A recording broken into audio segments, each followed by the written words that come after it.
Hello friends, welcome to GK study. तो आज यहाँ पर बात करने वाले हैं हिमाचल सामान्य ज्ञान के बारे में। तो ये है हमारा पार्ट 4। इससे पहले भी मैं 3 पार्ट बना चुका हूँ, आप प्रीवियस वीडियो को देख सकते हैं। और आज इस वीडियो में हम बात करेंगे टॉप 30 हिमाचल जीके के क्वेश्चन की। कहां से? यूनिवर्सल बुक है जो हिमाचल प्रदेश कॉम्पिटेटिव एग्जाम्स की, द वंडरलैंड हिमाचल प्रदेश से। तो आप किसी भी एग्जाम की तैयारी कर रहे हो, चाहे एसआई की, एलाइड की, जेओए की, एचएस की, या फिर कोई भी एग्जाम आप क्लर्क वगैरह की, तो सभी के लिए मोस्ट इंपॉर्टेंट क्वेश्चन है टॉप 30। हम एमसीक्यूज बात करते हैं, तो वीडियो को शुरू से लेकर लास्ट तक जरूर देखिएगा और साथ साथ आंसर कीजिएगा। उससे पहले मैं आपको एक बात बता देता हूं कि बहुत से लोगों पे जो है मतलब कैंडिडेट पे जगमोहन ब्लोखरा की द वंडरलैंड हिमाचल प्रदेश नहीं है। तो जब तक नहीं है, जब तक मार्केट में नहीं आती है, ऑनलाइन नहीं मिलती है, तब तक आप जो जीके स्टडी की एप्लीकेशन है वहां पर एचपी जीके के अंडर मिसलेनियस सेक्शन में जाकर वहां पर पढ़ सकते हो। अभी मैंने फर्स्ट 10 पेजेस डाले हैं, तो जिनको भी इंटरेस्ट है, मैं किसी को फोर्स नहीं करूंगा, जिनको भी इंटरेस्ट है तो वहां पर जाकर आप देख सकते हैं। 10 पेजेस मैंने स्टार्टिंग के डाले हैं। अगर आपको ठीक लगता है तो कमेंट करके बताइएगा, आगे के भी मैं जो है अपलोड कर दूंगा स्कैन करके, जो भी किया जाता है। थोड़ी बहुत उसमें अंडरलाइन है क्योंकि मैंने अपनी बुक को स्कैन करके वहां पर डाला है, तो थोड़ा देख लीजिएगा, ठीक है। तो जैसा भी होगा, जितना मुझसे होगा मैं आपके लिए कर दूंगा, जब तक आपके पास बुक नहीं आती है। अगर आपको वहां पर कंफर्टेबल नहीं लगता है तो आप मुझे फिर भी कमेंट करके बताइएगा, कोई और आइडिया देख लेंगे, कोई और तरीका ढूंढेंगे। तो चलिए शुरू करते हैं। सबसे पहले यहाँ पर क्वेश्चन है, शीजोत दर्रा हिमाचल प्रदेश के किस जिले में स्थित है? यानी कि पासिस दर्रे को इंग्लिश में बोलते हैं पासिस। तो शीजोत के बारे में यहाँ पर पूछा गया है कौन से जिले में स्थित है। यहाँ पर आपके पास 4 ऑप्शन दिए गए हैं, साथ साथ आपको आंसर देना है कि इस तरह से आपको अटेंड करना है जैसे कि मॉक टेस्ट आप दे रहे हो। तो इसका जो सही आंसर है वो है कुल्लू। अगर इसकी सी लेवल से हाइट की बात करें तो अप्रॉक्स की बात करूंगा मैं, 4530 मीटर जो है इसकी अप्रॉक्स हाइट है सी लेवल से। अब क्वेश्चन रिवर्स भी हो सकता है कि जो हाइट है, मतलब हाइट भी आपसे पूछी जा सकती है कि शी जो दर्रे जो कुल्लू में पड़ता है उसकी जो है समुद्र तल से हाइट कितनी है, ठीक है। तो सारी तरफ से आपको ढंग से याद रखना है। 3 पॉइंट आपको इंपॉर्टेंट याद रखना है। एक तो दर्रे का नाम, दूसरी बात आती है कि कहां पर स्थित है, कौन सी डिस्ट्रिक्ट में, और फिर उससे उसकी जो सी लेवल से हाइट कितनी है। नेक्स्ट बात करते हैं, इनमें से कौन सा दर्रा जो है लाहौल स्पीति में स्थित नहीं है, ठीक है। क्वेश्चन जिस जिस टाइप से पूछे जा सकते हैं उस टाइप से मैंने सभी तरीके से ऐड किए हैं, तो आपको ध्यान से वीडियो देखनी है। तो यहां पर पूछा गया है कौन सा दर्रा इनमें जो कौन सा पास है, ठीक है, जो लाहौल स्पीति में स्थित नहीं है। 4 आपके पास पासिस के नाम दिए गए हैं, ठीक है। तो इसका जो सही आंसर है वो है हमारा पादरी दर्रा, ठीक है। पादरी दर्रा जो है वो लाहौल स्पीति में स्थित नहीं है। पादरी दर्रा हमारा पड़ता है चंबा जम्मू। चंबा और जम्मू को सेपरेट करता है, ठीक है, चंबा जम्मू।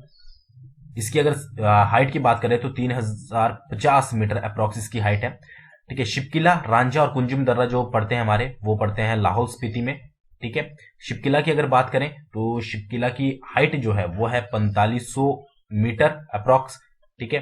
रांझा दर्रा की बात करें तो इसकी है 4400 मीटर अप्रॉक्स, और अगर कुंजुम दर्रा की बात करें तो इसकी है 4520 मीटर अप्रॉक्स, ठीक है। तो ये आपको याद अच्छे से रखना है। उससे बाद एक क्वेश्चन इस तरह से भी आता है कि आपके पास 4 दर्रों के नाम दे दिए और बता दिया कि इनमें से सबसे बड़ी हाइट वाइज कौन सा है, ठीक है। तो आपको हाइट्स एटलीस्ट सबकी पता होनी चाहिए। जैसे इन तीनों की अगर बात करें तो कुंजुम दर्रा सबसे बड़ा है, तो ये आप टिक करोगे अगर आपसे क्वेश्चन इस तरह से पूछा जाता है। नेक्स्ट बात करते हैं, जालसू की जोत हिमाचल प्रदेश के किस जिले में स्थित है, ठीक है। मैंने आपको पहले प्रीवियस में भी बताया था कि जोत किनको बोला जाता है, ठीक है। तो यहां पर आपके पास 4 ऑप्शन दिए गए हैं, तो इसका जो सही आंसर है वो है कांगड़ा चंबा। और इसकी अप्रॉक्स हाइट कितनी है, वो है 3450 मीटर। जो भी हाइट्स मैं बताऊंगा वो मीटर में है। नेक्स्ट है, इनमें से कौन सी चोटी कुल्लू जिले में स्थित नहीं है। अब यहां पर चोटी के बारे में पूछा गया है कि कौन सी कुल्लू जिले में स्थित नहीं है, और 4 चोटियों के आपके पास नाम दिए गए हैं, ठीक है। पूरी डिटेल में सबके बारे में आपको दूंगा। तो इसका जो सही आंसर है वो है मुकरबे है, ठीक है। मुकरबे जो पड़ती है वो लाहौल स्पीति में पड़ती है, ठीक है। बाकी सारी आपकी जो पड़ती है वो कुल्लू में पड़ती है, तीनों, ये आपको याद रखना है, ठीक है। अब इनकी मैं आपसे हाइट डिस्कस कर लेता हूं ताकि आपको अच्छे से याद रहे। तो मेवा कांदिनू की जो हाइट है वो है 5944 मीटर अप्रॉक्स में, ठीक है। डिबो बिक्री की जो हाइट है वो है 6400 मीटर अप्रॉक्स में, और दियो टिब्बा की जो हाइट है वो है 6001 मीटर अप्रॉक्स में। अब इसको 6000 भी लिख सकते हैं, ठीक है। लाहौल स्पीति की अगर मतलब जो मुकरबे है लाहौल स्पीति में, उसकी अगर बात करें तो 6000 जो 70 मीटर है उसकी अप्रॉक्स हाइट है। तो ये सारी चीजें जो है आपको अच्छे से याद होनी चाहिए। इस तरह से मैं क्वेश्चन इसलिए ऐड करता हूं कि इनमें से कौन सी चोटी कुल्लू जिले में स्थित नहीं है, ताकि आपकी मैक्सिमम चीजें जो कवर हो जाए। आपको ये भी 3 चोटियों के इनके नाम पता लगे कुल्लू में है, ठीक है, और कितनी इसकी हाइट है, और मुकरबेह का भी आपको पता लग गया कि जो है लाहौल स्पीति में, और किस तरह से क्वेश्चन बनता है वो भी आपको पता लग गया। नेक्स्ट बात करते हैं, इंद्रासन चोटी हिमाचल प्रदेश के किस जिले में स्थित है, ठीक है। 4 आपके पास ऑप्शन, तो इसका जो सही आंसर है वो है कुल्लू मनाली। और हाइट की अगर बात करें तो 6220 मीटर अप्रोक्स जो है इसकी हाइट पड़ती है। अगले क्वेश्चन की बात करते हैं। चंद्रा घाटी, चंद्रा घाटी के बारे में हमने प्रीवियस वीडियो में भी बात करा था, को स्थानीय भाषा में क्या कहा जाता है? ठीक है, 4 आपके पास नाम दिए गए हैं। इसका जो सही आंसर है वो है रंगोली। ठीक है, चंद्रा घाटी को कहा जाता है रंगोली। नेक्स्ट है, भागा घाटी को स्थानीय भाषा में क्या कहा जाता है? ठीक है, क्वेश्चन आपको बहुत सिंपल लग रहे होंगे बट ये मैक्सिमम टाइम जो है पूछे जाते हैं। तो इसका जो सही आंसर है वो है गारा। गारा हो गया, और भी इसको पुनान भी कहा जाता है। ठीक है, उसके बाद इसको तोड़ भी कहा जाता है। ठीक है, तो ये सारे नाम जो है इसी के ही हैं, भागा घाटी के, गारा, पुनान, तोड़।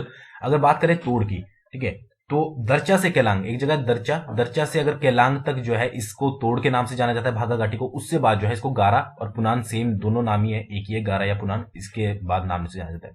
रंगोली मैंने आपको बता दी। ठीक है, चंद्रा घाटी को कहा जाता है। चीगू क्या है? चीगू, आपको ये क्वेश्चन है कि ये भी आता है, चीगू क्या होती है? तो चीगू जो होती है वो नस्ल होती है एक भेड़ की, भेड़ या बकरी। ठीक है, तो ये भी आप याद रखिएगा। नेक्स्ट बात करते हैं, सोंकनी दा कोट क्या है? ठीक है, यहां पर पूछा गया है सोंकनी दा कोट चीज क्या है? ठीक है, आपके पास यहां पर 4 ऑप्शन दिए गए, जैसे मंडी की एक जलधारा, एक पुस्तक का नाम। ठीक है, तो इसका जो सही आंसर है वो है कांगड़ा जिले की एक जगह का नाम, सोंकनी दा कोट। जो रहते होंगे उनको पता होगा। नेक्स्ट बात करते हैं, बिलासपुर के किस राजा को लोगों ने उसकी दमनकारी नीतियों के लिए राज्य छोड़ने पर विवश कर दिया था? ठीक है, मैक्सिमम टाइम आस्क क्वेश्चन है प्रीवियस में। अगर आप कभी पेपर्स बहुत सारे उठा के देखोगे, ऐसा नहीं बोलता मैं एक ही पेपर में, अगर अलग अलग हो सकता है आपसे क्लर्क में पूछ लिया जाए, हो सकता है आपसे एचएस में पूछ लिया जाए, हो सकता है एलाइड में पूछ लिया जाए, ठीक है, या एसआई में पूछ लिया जाए, या फिर जेओए में पूछ लिया जाए, कहीं पर भी पूछा जा सकता है। ऐसा कोई पर्टिकुलर नहीं है कि जो मैं पढ़ा रहा हूं वो एचएस में ही पूछा जाएगा या फिर क्लर्क में ही पूछा जाएगा। ठीक है, तो यहां पर कौन सा बिलासपुर का राजा था जिसकी मतलब जिसके क्रूरता के चलते या जिसके अच्छे व्यवहार के ना चलते हुए उसे राज्य छोड़ने पर विवश कर दिया गया था? तो इसका जो सही आंसर है वो है मेघचंद। नेक्स्ट बात करते हैं, बिलासपुर के किस राजा ने बहादुरपुर किले को अपनी ग्रीष्मकालीन महल बनाया था? ठीक है, यह ग्रीष्मकालीन महल बनाया था। ठीक है, या फिर ग्रीष्मकालीन कई बार राजधानी भी बोल देते हैं। तो इसका जो सही आंसर है वो है विजय चंद। ठीक है, तो वो अपोजिट भी हो सकता है क्वेश्चन कि विजय चंद ने, जो बिलासपुर का राजा था, उसने अपना ग्रीष्मकालीन महल किस किले को बनाया था? ठीक है, आपके पास 4 किलों के नाम दे दिए जाएंगे, तो आपने जो लगाना है वो लगाना है बहादुरपुर किला। ठीक है, नेक्स्ट क्वेश्चन की तरफ बढ़ते हैं। सन 1520 में सुकेत रियासत का राजा कौन था जब राजधानी लोहारा से स्थानांतरित कर करतारपुर बना दी गई थी? ठीक है, तो इसका बहुत सिंपल सा आंसर है, थोड़ा सा आप अगर देखेंगे अच्छे से इन ऑप्शंस को। ठीक है, तो इसका जो सही आंसर है वो है करतार सेन। तो करतार सेन ने जो है राजधानी अपने नाम पर जो है करतारपुर स्थानांतरित करी थी। कहां से? लोहारा से। कौन सी ईस्वी में? 1520 में। राजा कौन था? ठीक है, करतार सेन। तो 3-4 पॉइंट आपको याद रखने इंपॉर्टेंट। नेक्स्ट क्वेश्चन की तरफ बढ़ते हैं। 1120 में रानी राकोट नामक दुर्ग सुकेत रियासत में किसने बनाया था? सबसे पहले याद रखना है रानी राकोट दुर्ग कहां पर है? ठीक है, वो है सुकेत में। कौन से सन में बना था? 1120 में बना था। किसने बनवाया था? ठीक है, तो वो बनवाया था हमारा सेवंत सेन ने। ठीक है, तो 3-4 क्वेश्चन एक ही क्वेश्चन से जो है फर्दर निकल जाते हैं। नेक्स्ट है, मंडी शहर के दमदमा महल का निर्माण किसने करवाया था? सिंपल सा क्वेश्चन है। ठीक है, तो वो करवाया गया था सूरजसेन के द्वारा। ठीक है, तो ये आपने सभी बुक्स में पढ़ा होगा। अब है, सुकेत रियासत का प्रथम जन आंदोलन किस वर्ष हुआ था? ठीक है, यहां पर आपको वर्ष बताना है, किस वर्ष जो है प्रथम, यहां पर प्रथम पूछा गया क्योंकि 2 जन आंदोलन हुए थे, वो मैं आपको बताऊंगा कब कब हुए थे। तो प्रथम जो हुआ था वो हुआ था 1862 में। ठीक है, सेकंड जन आंदोलन जो हुआ था वो हुआ था 1878 में। ठीक है, यहां पर मैं लिख देता हूं, फर्स्ट जो हुआ था जन आंदोलन सुकेत में वो हुआ था 1862 में, और सेकंड जो हुआ था वो हुआ था 1878 में। ठीक है, अब एक और क्वेश्चन बनता है कि उस समय जब ये हुआ था 1862 में सुकेत में प्रथम जन आंदोलन, उस समय वहां का राजा कौन था? तो राजा था उग्रसेन। ठीक है, हुआ क्या था, थोड़ा सा मैं आपको स्टोरी बताऊं। ठीक है, तो उग्रसेन राजा था उस समय, उसका वजीर जो था वो नरोत्तम था। ठीक है, बड़ा ही बेकार वजीर था एक तरह से, तो मतलब कर वसूल करना लोगों से। तो इसके खिलाफ क्या हुआ कि जो लोग थे उन्होंने राजा से शिकायत करी। ठीक है, बट क्या हुआ, राजा ने नहीं सुनी। तो राजा का एक बेटा था रुद्रसेन, उसने भी जो है प्रजा की सहायता करी। तो फिर क्या है, नरोत्तम को हटा दिया गया और उसकी जगह धुंगल को वजीर बनाया गया। ठीक है, धुंगल को वजीर बनाया तो वो उससे भी चालाक निकला। ठीक है, उसने और ज्यादा उनसे लोगों से कर वसूल करना शुरू किया। तो फिर क्या किया लोगों ने, धुंगल को एक जगह आपको याद रखनी है, गढ़चवासी। तो गढ़चवासी जगह पर जो है धुंगल को बंदी बनाया था। ठीक है, तो फिर राजा ने लोगों से सलाह मशवरा करके जो है उसको भी वहां से हटा दिया था। ठीक है, तो गढ़चवासी आप याद रखिएगा, धुंगल को कहां पर, और वजीरों के नाम जरूर याद रखिएगा कि कहां पर बनाया गया था। थोड़ी बहुत स्टोरी मैंने आपको बता दी, आपको माइंड में याद रहेगी, ठीक है। तो सुकेत रियासत जो ये जन आंदोलन हुआ था उसे सुकेत में किस नाम से जाना जाता है? दुम्ह के नाम से जाना जाता है, ठीक है। दुम्ह आंदोलन भी बोलते हैं इसमें, सुकेत में, ठीक है। तो 3-4 पॉइंट आपको इंपॉर्टेंट याद रखने हैं।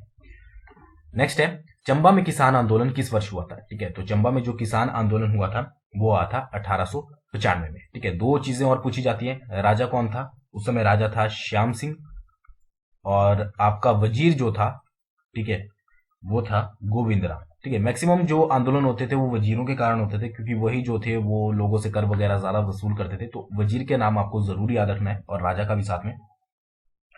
नेक्स्ट बात करते हैं, चंबा जिले में स्थित महाकाली झील समुद्र तल से ऊंचाई कितनी है? ठीक है, सबसे पहला क्वेश्चन जो इजी है बहुत, महाकाली झील कहां पर स्थित है? वो है चंबा में, डायरेक्टली क्वेश्चन आता है, ठीक है। उसके बाद हाइट इसकी कितनी है वो आपको बतानी है, ठीक है। तो हाइट है आपकी 3657 मीटर। देखिए, जो भी यहां पर मैं हाइट डिस्कस करता हूं वो द वंडरलैंड हिमाचल प्रदेश के अकॉर्डिंग करता हूं, कोई भी मैं गूगल से हाइट यहां पर डिस्कस नहीं कर रहा हूं। आप अपने नोट्स अगर बना रहे हो तो एक बार गूगल से मतलब सर्च करके जरूर एक बार उसे लिख लीजिएगा, ठीक है। बाकी यहां पर जो बुक्स में दी गई है वो मैं आपको यहां पर हाइट डिस्कस कर देता हूं। अगले क्वेश्चन की तरफ बढ़ते हैं। बिलासपुर जिले में स्थित हिमाचल प्रदेश की सबसे बड़ी मानव निर्मित झील का क्षेत्रफल कितना है? ठीक है, अब आपको ये सभी को पता होगा कि जो हिमाचल की सबसे बड़ी मानव निर्मित झील है उसका नाम क्या है? वो है गोविंद सागर झील, ठीक है। कहां पर पड़ती है? सबसे पहले आपको ये क्वेश्चन पता होना चाहिए, कहां पर पड़ती है दूसरे पे? वो पड़ती है हमारी बिलासपुर में।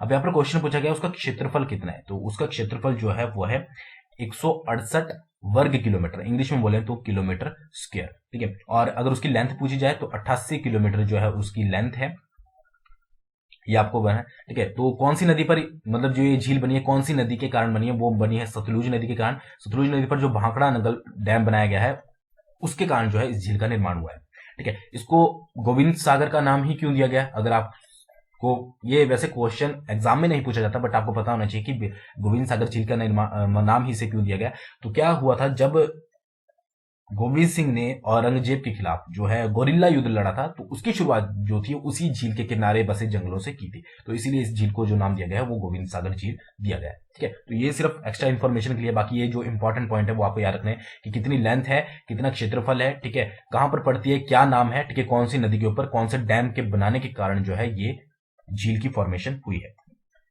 नेक्स्ट है, कुंत भयोग झील हिमाचल प्रदेश की किस जिले में स्थित है? ठीक है, तो कुंत भयोग झील जो हिमाचल प्रदेश के जिले में स्थित है वो है मंडी में, ठीक है। और ये काम आपके लिए कि आपको बताना है कि इसकी जो हाइट है वो कितनी है। नेक्स्ट है, सरयोलसर झील हिमाचल प्रदेश के किस जिले में स्थित है? सरयोलसर झील जो पड़ती है हमारी, वो पड़ती है हमारी कुल्लू में, ठीक है। और ये जो झील है सरयोलसर वो कांच की तरह चमकती है। रीजन उसके पीछे क्या है? वो है हमारा आभी। आभी क्या है? एक चिड़िया है, ठीक है। आई थिंक मैं इसके बारे में पहले भी आपको बता चुका हूं। ये चिड़िया क्या करती है, अगर कोई भी हवा चलने से, कुछ भी किसी भी कारण से कोई भी तिनका या पत्ता या कागज, जो भी कागज वगैरह होते हैं, ठीक है, वो अगर झील में गिरते हैं तो ये उठाकर उसको अपनी चोंच से बाहर फेंक देती है। मतलब झील की सफाई का पूरा जिम्मा जो है इसको जाता है, ठीक है। पूरी झील अगर कांच की तरह चमकती है तो इसकी वजह से। चिड़िया का नाम क्या है? वो है आभी। तो सरयोलसर झील, वैसे क्वेश्चन ये बनता है सरयोलसर झील कहां पर पड़ती है, तो वो पड़ती है हमारी कुल्लू जिले में, ठीक है। नेक्स्ट है, किन्नौर में हस्तिमुखी के नाम से कौन सी नदी जानी जाती है? ठीक है, तो ये किन्नौर की, जब मैंने हिस्ट्री वगैरह ज्योग्राफी वगैरह कर रही थी तो मैंने आपको पूरा डिटेल में बता दिया है, अगर आपने देखी होगी तो आपको पता होगा। तो वो जाना जाता है हमारा सतलुज नदी को, ठीक है। उसके अलावा हस्तमुखी के अलावा, मतलब हस्तमुखी का ही सेम नाम है लंचेन खंबा, ठीक है, इसके नाम से भी इसको जाना जाता है, ठीक है, या तो हस्तमुखी या लंचेन खंबा। और उसके अलावा जड़ती, ठीक है, या स्वर्ण नद, ठीक है। तो ये सारे नाम जो हैं वो किसके हैं? सतलुज के हैं, जो किन्नौर में इसको जाना जाता है। नेक्स्ट क्वेश्चन की बात करते हैं, आशंका दरिया से हिमाचल प्रदेश की किस नदी को जाना जाता है? आशंका दरिया, ठीक है, तो ये भी हम पहले बात कर चुके हैं। तो इसको जाना जाता है चिनाब नदी को, जो है आशंका के दरिया के नाम से जाना जाता है। नेक्स्ट है, हिमाचल में 2011 की जनगणना के अनुसार अनुसूचित जनजाति, ठीक है, का जनसंख्या प्रतिशत कितना है? अब इस क्वेश्चन को आप ध्यान से देखिएगा, क्योंकि यहां पर अनुसूचित जनजाति पूछा गया है। कई बार क्या होता है, अनुसूचित जाति भी पूछा जाता है, सिर्फ आगे से जन हटा दिया जाता है, और आप कई बार होता है थोड़ा कंफ्यूजन के चक्कर में आंसर गलत हो जाता है। तो अनुसूचित जनजाति का परसेंटेज अलग है और अनुसूचित जाति का परसेंटेज अलग है। बात करें अगर अनुसूचित जनजाति का जो क्वेश्चन पूछा गया है उसकी परसेंटेज थी 5.7%, और बात करें अगर अनुसूचित जाति की, ठीक है, तो उसकी जो परसेंटेज है वो है 25.2%। ठीक है, तो ये जाति की है अनुसूचित जाति और ये है अनुसूचित जनजाति की, तो डिफरेंस है थोड़ा सा, वो आप ध्यान से देख लीजिएगा। नेक्स्ट है, वर्ष 2013-14 तक प्रदेश में कितने हेक्टेयर भूमि पर गेहूं का उत्पादन किया जाता था? ठीक है, तो वो किया जाता था 3,58,000 हेक्टेयर। ठीक है, हेक्टेयर है, ये क्वेश्चन आपको याद रखना है। नेक्स्ट क्वेश्चन की बात करते हैं, हिमाचल प्रदेश को कब प्रथम बार केंद्र सरकार द्वारा विशेष औद्योगिक पैकेज दिया गया था? यहाँ पर आपके पास ईयर्स दिए गए हैं। ठीक है, इसका जो सही आंसर है वो है 2003। ठीक है, प्रथम बार जो सबसे पहले जो विशेष औद्योगिक पैकेज दिया गया था वो 2003 में दिया गया था। ठीक है, नेक्स्ट क्वेश्चन की बात करते हैं, संकर किस जानवर की एक प्रजाति है? ठीक है, ये आपको बताना है। ठीक है, यहां पर आपके पास जानवर देखें, पालतू जानवर विशेषकर, तो इसका जो सही आंसर है वो है गाय। संकर होती है गाय की। नेक्स्ट बात करते हैं, मस्तु कंडक्टर क्या है? ये क्वेश्चन आई थिंक बहुत कम ने सुना होगा कि मस्तु कंडक्टर क्या है, तो इसका जो सही आंसर है वो है प्रदेश की पहली फीचर फिल्म। ठीक है, तो ये आपको पता होना चाहिए मस्तु कंडक्टर। नेक्स्ट है, वर्ष 2013 में हिमाचल की महिला टीम ने किस प्रतियोगिता में प्रथम बार स्वर्ण पदक जीता था? ठीक है, प्रथम बार है, ठीक है, इसलिए मैंने इस क्वेश्चन को ऐड किया है क्योंकि फर्स्ट बार वाले क्वेश्चन बहुत पूछे जाते हैं। ठीक है, और कौन से सन में किया गया था? 2013 में, तो ये जीता गया था वॉलीबॉल में। ठीक है, नेक्स्ट बात करते हैं, मशरूम की निम्न में से कौन सी किस्म HIV एड्स भगाने में सहायक है? ठीक है, ये सबसे पहले जब मैंने वीडियोस बनानी शुरू करी थी तो उस समय मैंने इनके बारे में बताया था पूरा डिटेल में, तो इसका जो सही आंसर है वो है शिटाके। ठीक है, शिटाके इनको बोलते हैं लेथिनुला एडोडस। ठीक है, लेथिनुला एडोडस इसका नाम है, मशरूम शिटाके जिनको बोलते हैं। तो ये क्या करते हैं कि इनमें जो पॉलीटैक्स एसिड होता है, पॉलीटैक्स एसिड, तो ये क्या करते हैं, इम्यून सिस्टम को स्ट्रांग बनाते हैं। ठीक है, और आपको पता है जब HIV एड्स वगैरह होता है तो इम्यून सिस्टम सबसे ज्यादा जो है कमजोर हो जाता है। ठीक है, तो पॉलीटैक्स एसिड जो होता है इम्यून सिस्टम को स्ट्रांग बनाता है, इसलिए मशरूम शिटाको को जो है इस चीज में जो है यूज किया जा सकता है। ठीक है, प्रोडक्शन इनकी कहां पर होती है? एक याद रखिएगा, सैलिक ट्री जो होता है उसके ऊपर जो है इसकी प्रोडक्शन करवाई जाती है। तो 3-4 पॉइंट आपको इंपॉर्टेंट याद रखने हैं। नेक्स्ट है, हिमाचल प्रदेश में दूध गंगा परियोजना कब शुरू की गई थी? ठीक है, तो हिमाचल प्रदेश में जो दूध गंगा परियोजना शुरू की गई थी वो की गई थी 2010 में। तो आई होप आपको आज की वीडियो पसंद आई होगी, मोस्ट इंपॉर्टेंट क्वेश्चन थे ये, और वीडियो पसंद आई हो तो एक लाइक जरूर कर दीजिएगा। जिनके पास जगमोहन बलोखरा की द वंडरलैंड हिमाचल प्रदेश नहीं है तो वो ऐप में जाकर जरूर पढ़िएगा और कमेंट करके बता दीजिएगा, नहीं तो कोई और तरीका आपके लिए ढूंढेंगे जिनके पास बुक्स नहीं है। ठीक है, बाकी MCQs तो यहाँ पर चले हैं, बाकी आप जीके स्टडी ऐप को गूगल प्ले स्टोर से डाउनलोड कर सकते हैं। तो आई होप आज की वीडियो आपको पसंद आई होगी। बहुत जल्दी मिलेंगे नेक्स्ट वीडियो के साथ। Thanks for watching.